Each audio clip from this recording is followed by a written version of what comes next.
우리가 삶에서 위나 대장 내시경을 하는 경우가 종종 있는데요. 그런데 검사 도중 만약 용종이 나왔다. 그럴 경우 수술비나 진단비에서 지급되는 건지 몰라서 아예 청구를 안 하신 분들이 의외로 많은데요. 오늘은 내시경을 했는데 용종이 나왔다 할 경우 검사 결과에 따라서 적게는 몇십만 원부터 많게는 몇백만 원, 몇천만 원까지 청구 가능한 부분이 있어 안내 드릴게요.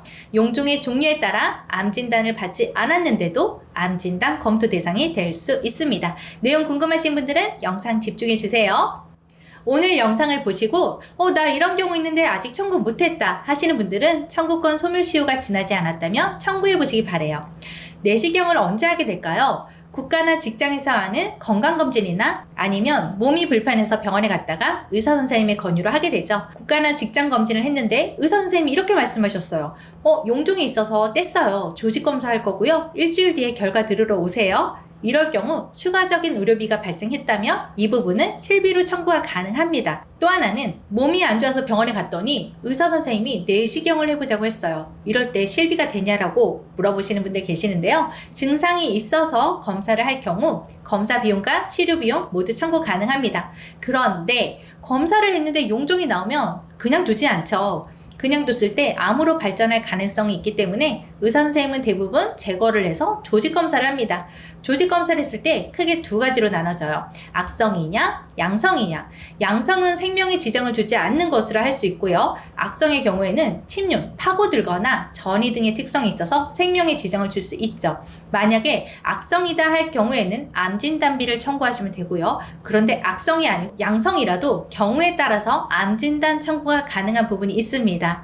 양성 종양에서는 또 용종인지 선종인지로 구분이 되는데 선종, 그 중에서도 고등급 이형성증에 해당하는 경우 유사암이나 소외감 청구가 가능합니다. 말이 좀 어렵죠? 자세히 살펴볼게요. 첫 번째, 조직검사를 했을 때 단순 폴립, 즉 용종이 있었다면 그냥 떼어내서 수술비 청구하시면 돼요. 이때 내가 가진 수술비가 1에서 3종 수술비가 있다면 1종, 1에서 5종 수술비가 있다면 2종, 1에서 7종 수술비가 있다면 1종에서 지급이 가능하고요. 그리고 질병 수술비라고 되어 있는 특약이 있다면 여기서도 청구가 가능합니다.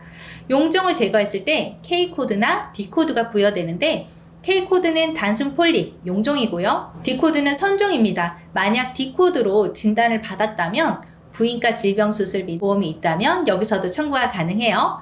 두 번째, 바로 오늘의 내용인데요. 선종의 경우에 질병수술비처럼 몇십만 원을 받을 수도 있고 진단비로 몇백만 원에서 몇천만 원을 받을 수 있는 경우가 있습니다. 이건 바로 용종의 특성에 따라 유사암 진단비나 소외감 진단비 지급이 가능하기 때문인데요. 용종은 비악성 종양으로 점막 떼어내면 되지만 선종은 가만히 냅두면 암으로 발전할 가능성이 있는 종양인 거죠.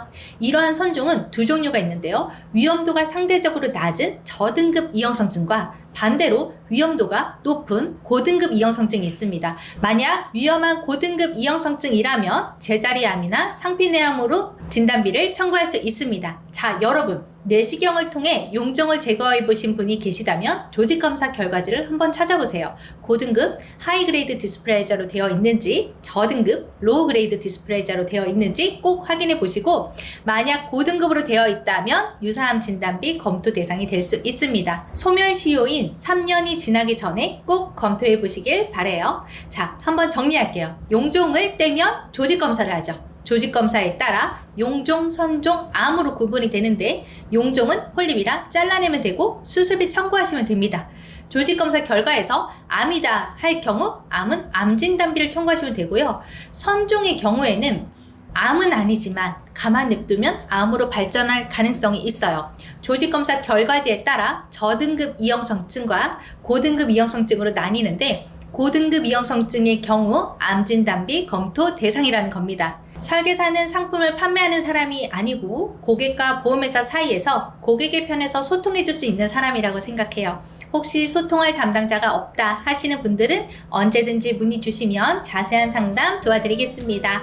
오늘 내용이 도움이 되셨다면 좋아요, 구독, 알림 설정 잊지 마시고요. 다음에 또 만나요. 안녕. 본 광고는 광고 심의 기준을 준수하였으며 유효기간은 심의일로부터 1년입니다.